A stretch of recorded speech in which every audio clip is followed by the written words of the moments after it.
Hey guys! Welcome back to episode 4 of the ProTech podcast. And today we will be talking about managing your screen time for parents and for kids. Woo! And your hosts today are Thulasi, TJ, and Raphaela. Yeah. So I know there's something like a tad bit different with this episode that we're putting out. Does anyone know what's different with this episode? Oh yeah, you got a haircut. I did! you guys see something different? That's right, guys. You're seeing our faces. It's not gonna be just a I hope it's better. Half our face though, cause mask things. But yeah, this episode we're gonna actually be talking to you guys face to face, so it can be more interactive, and it's not just gonna be a boring old screen. Okay, yeah. So we will be talking about screen time and how to manage it, and because we had a workshop actually, Yeah. like 2 Saturdays ago, Yeah. 2 weeks ago, with Miss Carol Loy from SG Families, So if SG you're hearing Village. this, shout out to you, Miss Carol. Oh, thank you, Love Miss Carol. Carol. Yeah. Okay, and we had a workshop with parents and to help educate them on screen time and just have a discussion with them on how to manage their kids' screen time. So we will be answering some questions that we got from the workshop as well, like questions and concerns later on. That's kind of fun. Firstly, what constitutes screen time?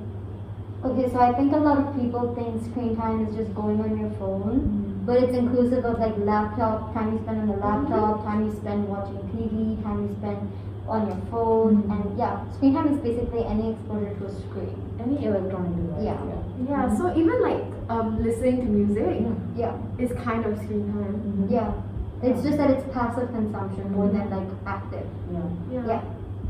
So I think that's just really basic. That's just setting the foundation for the episode. So our second question is, why is there a need to involve both parents and children, considering that our project aim is to alleviate technology-related problems amongst 10 to 12-year-olds, right? So why does reducing screen time have to be a collaborative effort?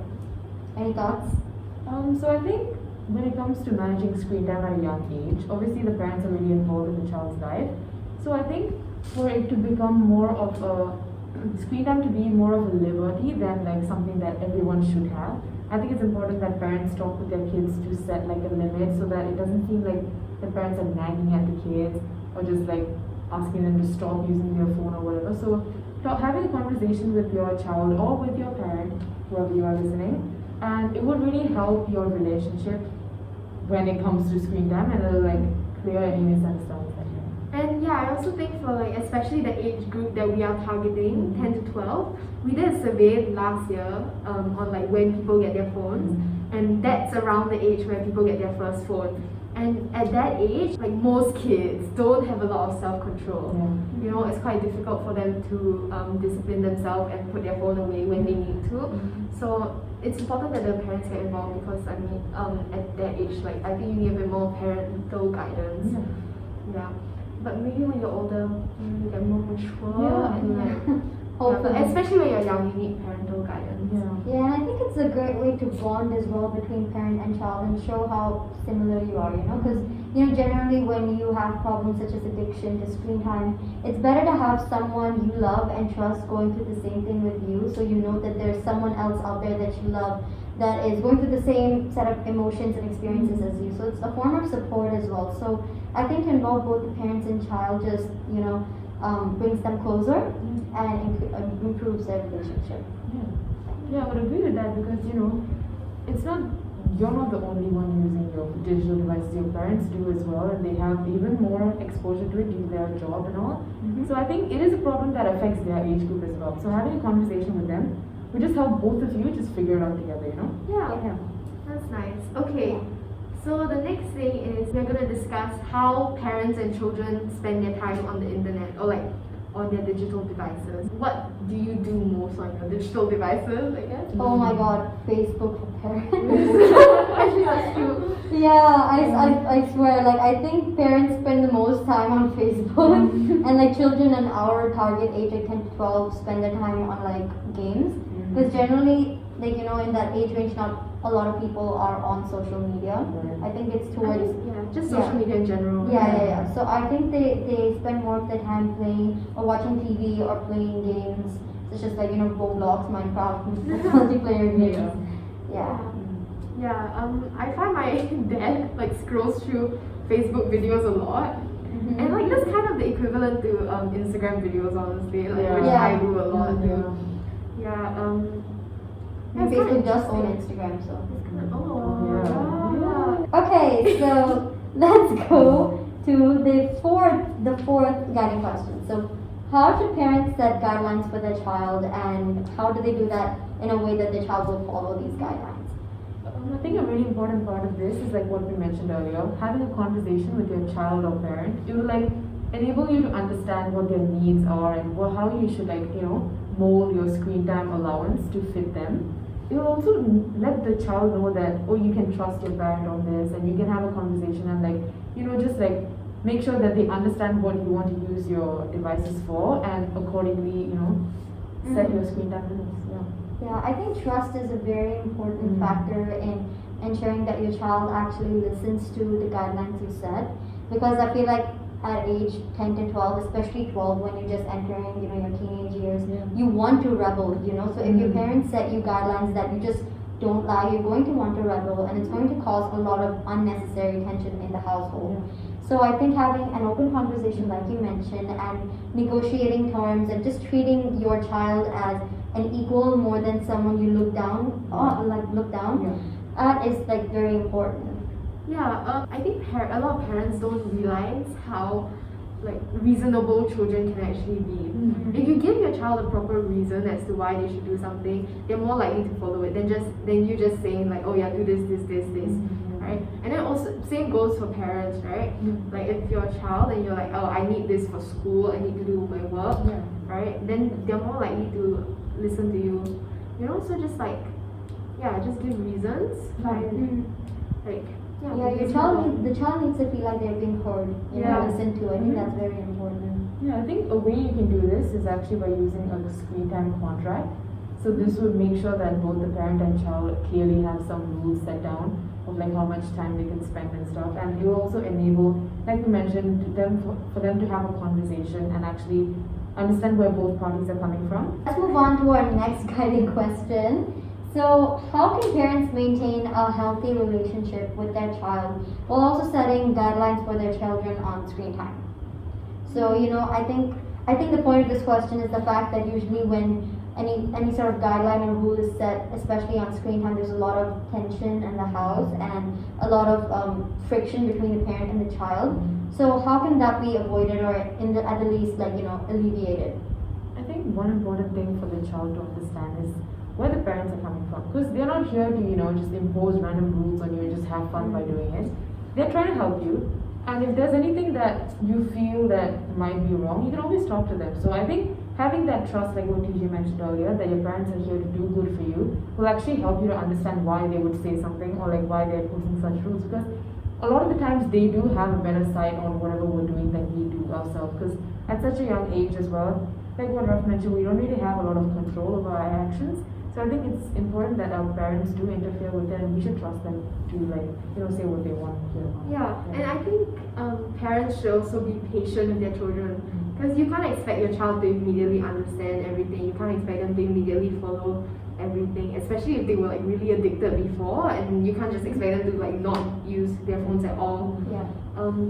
Just be patient with your children. Be like firm with your guidelines, but also don't be too strict. Don't impose too much. But at the same time, I do think imposing punishments is a good thing, right? Yes. It does help the child understand that such thing, like I can't just keep rebelling, there has to be a stop to it. And when punishments are imposed, like the child will be like, oh okay, like if I do this next time, there's going to be a consequence. I think the flip side of that would also be congratulating your child every time they adhere to the screen time, especially if the child was very, very seriously addicted to technology, So every step taken in the right direction should be applauded, and just to encourage the child to continue, For sure. Yeah. At the same time, I think for speaking about punishments, like we shouldn't go to the extreme maybe of like confiscating the phone or something, because when that happens to a child, they tend to rebel more. They'll be like, oh, okay, so you want to take my phone? Look what I can do, you know? And children will find a way. Yes, oh Like my we God. were very recent. I know, right? Children are smart when they want to be smart. Yeah. So if you take their phone, they will figure out a way to take it back. Like, We were all there. Been there, done that. Yeah. Yeah, and like whenever my parents used to like take my phone away for a short period of time, and they used to hide it from me. I mean, there are other Apple devices at home that I can just find my iPhone on. And I can just hear it ring and I'll just find it. Grab more. No, Yeah, children are sneaky, especially when they get older. You know, they will Yeah. find a way, They will. 100%. And children are they also know more about technology than parents generally do. Oh, yeah. You know, like when it comes to like gaming and like Yeah. social media that they spend But it's more not time to on. say that you shouldn't ever like take away your child's phone. Okay. Yeah, Yeah. I mean, of course, it's a Depends case on by the case situation. thing. Yeah. You know? Mhm. Like some children are more mature and don't Yeah. require like Yeah. confiscation. It depends on your child. Yeah. At the same time, like I think, you know, like what you mentioned, children tend to navigate technology easier, and like Yeah. saying that like with games and all, like parents need to understand that. Like for example, if your child is playing a game or something, it would be better if instead of asking him to stop it right away, you could ask, oh, how much more for like that level to finish, or when are you going to stop, or if you're going to do it after the round. Because that's something which personally my parents do with my brother, because whenever he's playing, my mother will always ask him like, so are you going to stop after this level, or what's going to happen? So that will give the child some time to figure it out, and you know, like it also gives some freedom to him. It won't only be like, oh, parents ask you to stop, you have to stop immediately. Like you have a say in it, you know? Yeah, but Yeah. on that note, I think children should also be very truthful when it Yes. comes to how much more they want to Yes. spend on their phone. Mhm. Because I see that happening with like, you know, say my little sister, my 10-year-old sister. Right. When she goes on her phone and she tells my mom that she'll be done in 10 minutes, but she exceeds that and doesn't give back the phone.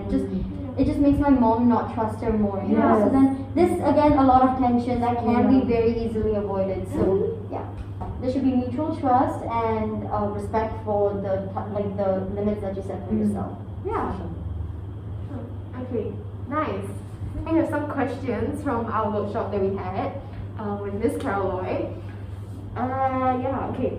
Let's get into it. I'm not gonna mention the names too. Yeah, Yeah, these are just questions friends. from real parents that came Yeah. from our Yes. workshop. That we Yeah. kind of answered, but I think it would be good to elaborate more. Yes. Yeah. Okay, So if so- you're listening, I hope you get the answer that you wanted. So the first thing is, what is the appropriate screen time limit?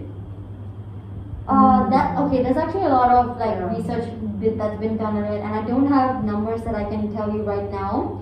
But also there's a general like bracket that you follow with age, but then again it's a case by case thing. So if you think your child is mature enough to handle more screen time, then by all means give your child more screen time. But Yeah. if your child lacks the maturity and is unable to cope with, you know, their schoolwork and technology, then it's wiser to reduce the amount of time they spend on online. Yeah, I think many times parents also feel that like if they impose certain screen time rules, their child is going to hate them or something. But I think that's where it's important that you explain to your child why you're imposing such like for example, an hour a day or something, or anything that you want to impose. You need to explain to your child, like what Ralph mentioned, when kids have a reason behind whatever action that they're doing, like they are more likely to follow.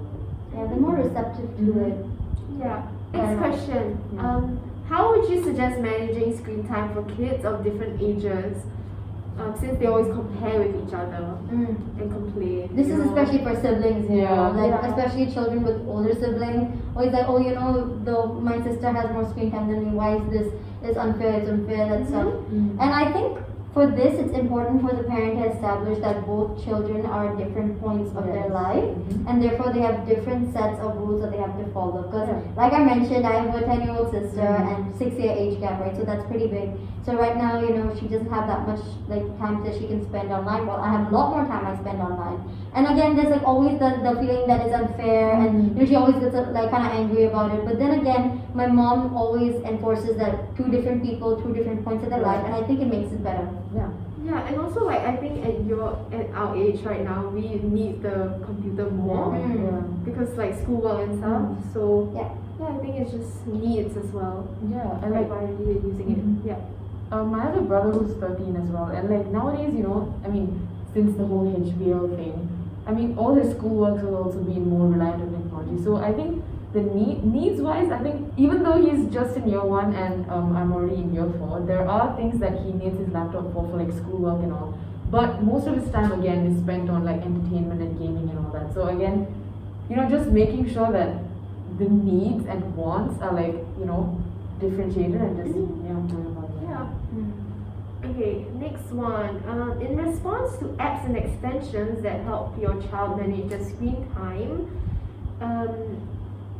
this lady asked, does this mean that parents don't have to physically supervise their child's screen time anymore? I think that is very, very tough, for a parent to always be physically supervising what their child does. Yeah, so and plus, it creates, I don't know, how they say that strict parents create sneaky children? Having your parent physically supervise your screen may feel invasive at times, and it may lead to your child wanting to, sneak around and go on the internet, and this could lead to a host of problems, them going on explicit sites and not knowing right from wrong. So I think there should be like an understanding between the parent and child on what websites they can use and how much time they can use. And plus, it's inconvenient for the parent as well to be physically supervising the screen all the time. But that doesn't mean you shouldn't Of ever. course, The apps and extensions are just to help you and make your life a bit easier. Yeah, like I think in some houses the Wi-Fi doesn't allow the child to go on certain explicit websites. Our I think school that's does that too. I think that's a good thing to consider, because obviously it's like you don't have to be there for the child to not be able to access explicit content on the internet. Okay, next one. What consequences should we have if children keep overshooting their limits and not keep to the deal? Very case by case. It depends on the nature of the relationship with the parent, between the parent and the child, as well as how much this child keeps overshooting the limit and how strict the limit is, and the nature of the child as well. And for some children, strict punishment works. For some children, it does the opposite. So I think it's just important to just sit down and evaluate what kind of relationship you have with your child and what seems to work for your child best. So just requires a lot of introspection and reflection. Okay. Anything to add? I think that's good. Yeah. Okay. Some concerns that parents have, mostly with specific apps and websites. Some that were mentioned were TikTok, .io games, and the class group chat too. So I think very different from each example that we've given. TikTok, I don't really spend that much time on TikTok. TJ spends. I spend a lot of time on TikTok. But then again, I don't think it's an addiction, because if I want to, I can separate myself. I can put the phone away. I don't go nuts when I don't go on the phone. But I'm not really sure what the parent is asking in this question. Honestly, if you think your child is prone to addiction, then better not give them TikTok, because TikTok is designed for addiction. I'm 16 and I spend so much time on TikTok, right? The videos are short, it's easy to scroll through. Oh my god, and it reduces your attention span so much. I swear, sometimes I can't watch movies. Where's the joke? There's no joke every 15 seconds. That's okay. IO games, I think kind of the same thing. Yeah, honestly, I didn't even know that many children played IO games. I think it's age group thing. I think I introduced my sister to the IO games, and she's in that 2016 thing or something. Slither IO, the snake that bites them and it gets really I didn't realize it was still a thing. Honestly. Okay, and then class group chat. I think this is the as just in general talking to friends, texting friends. I think it's generally harmless, It consumes a lot of time. When you're talking to someone, or just how we're recording a podcast right now, we didn't expect this to go at 20 minutes, but here we are. Here we are. So when you're talking to someone, or texting, or doing something like that, you don't have control over time. You just keep going. You're not really thinking. Exactly. And if you had some work to do, but then you were just just one message, and then you just text someone, you're gonna go on for an hour. Especially after you put down the phone mid-convo, and then you hear the beep, and then you're and then it's okay, just one more text, and then it just goes on and on. Exactly. Yeah. Oh, I just said on and on. I think to go a bit deeper, I think we should address you should try to figure out why your children are spending so much time on these apps. For the class group chat, is it because they have FOMO? Is it because they just wanna fit in with their friends or whatever, or Or maybe they're using the class group chat to actually like discuss homework and stuff, right? Like discuss why, ask them why they're using it. Because generally my parents don't have that much an issue with me like just texting friends. Yeah, so just like figure out why. Right. And I think another thing to add to that, I think it's important that the child has self-control himself or herself, because we've said a lot that parents can do, but there's a lot that the child can do as well. Because if you know yourself that you're slacking on like your schoolwork or spending too much time talking to someone or like in the class group chat or something, you should do something about it. Like maybe if you're studying, mute the chat. There's a lot you can do. Yeah. And like most likely, if you're talking to your friends, they are not doing their work too. Like I think you guys should be good influences on each other and like just tell each other like, okay, we'll talk in like an hour when we're done with our homework. You can try at the same time, when you're doing stuff with your friends, you can also have like tasks that you guys want to do, and you can be like, okay, we finished this task, and then, like what she said, after that we meet up to like discuss something. So if you do something like what TJ mentioned, when the parent and child can like go through something together, it's similar with a friend. If like you both of them having screen time issues, you can figure it out together. They come in study groups. If you want to spend time with your friend, but you want to make it conducive, then just study group. Maybe solutions. Like your friend isn't really gonna go anywhere. Like you can always just text them, and then they'll just receive the text another time. Or they can reply to you another time. Like they're not really gonna go anywhere. You don't need a reply immediately. That's what I realized me. I replied like 2 days, but it's okay. It's like the UN. It's like the postal system with her. Project ProTech is pinned on my thing, okay? Okay. Now we move on to some suggestions that we got from some parents. So, one lady says, for my 9 and 11-year-old, I control my kids with totally no gadgets on weekdays, but later she changed her mind. She changed her strategy to allow them 1 hour of gadget checking from 8 to 9 p.m. before lights off. And then she realized that they are more cooperative. I think that really like promotes the idea that screen time is a luxury, Right. It's like, like she's giving them bits of luxury every day, and I think that's a good mindset to have instead of feeling like you're entitled to having time on the screen. So another teacher said that as a teacher of kids 7 to 12, I would suggest that parents share their own experiences of overshooting screen time and missing another important event, task, or appointment. So this links back to the idea of sharing your concerns with your parent or child and just like figuring out the entire situation together, and you guys can figure out.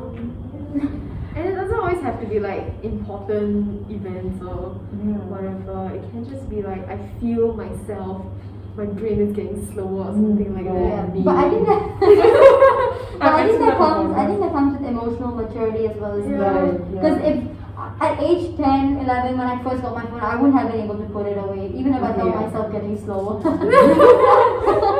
Now I know the impacts that can have on my school. We can tell she's slow. We're gonna have to cut that one off.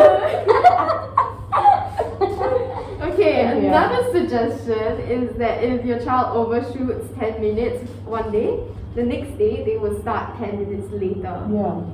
I think that is a great way of instilling discipline while also being nice, and cooperative. It's like if you don't follow the guidelines, then you just adjust the next day. It's not like imposing punishments, and it's a practical way to approaching punishing your child while also being cooperative and listening to them. Maybe just don't count like seconds, like that's a bit much. Every second's talking. Like be nice to them if they like overshot 8 minutes, you round it up to 10 minutes.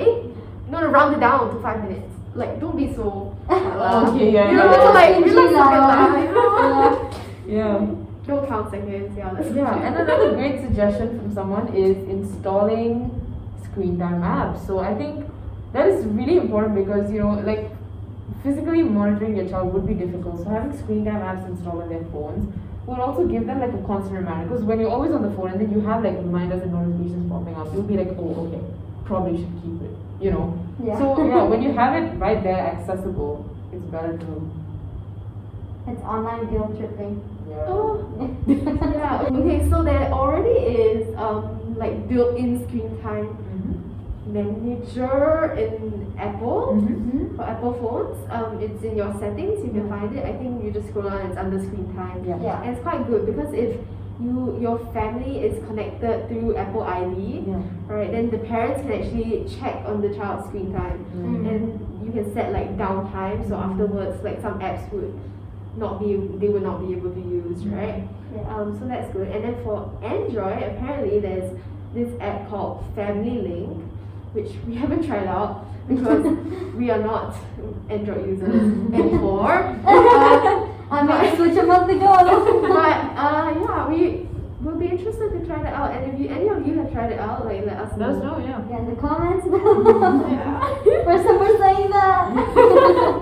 Yeah. Another great suggestion is taking breaks from devices as a family. So here's the thing, I feel like, the entire technology usage thing, it can be due to family culture. Because if you see that your parents are always on their phones, you'll be like, oh, okay, it's fine. Yeah. So I'll also be on my phone. So I think as a family trying to reduce your screen time together by like taking breaks, going out for a walk, going in the park, but wearing your mask, stuff like that. Hack the that would be city. useful.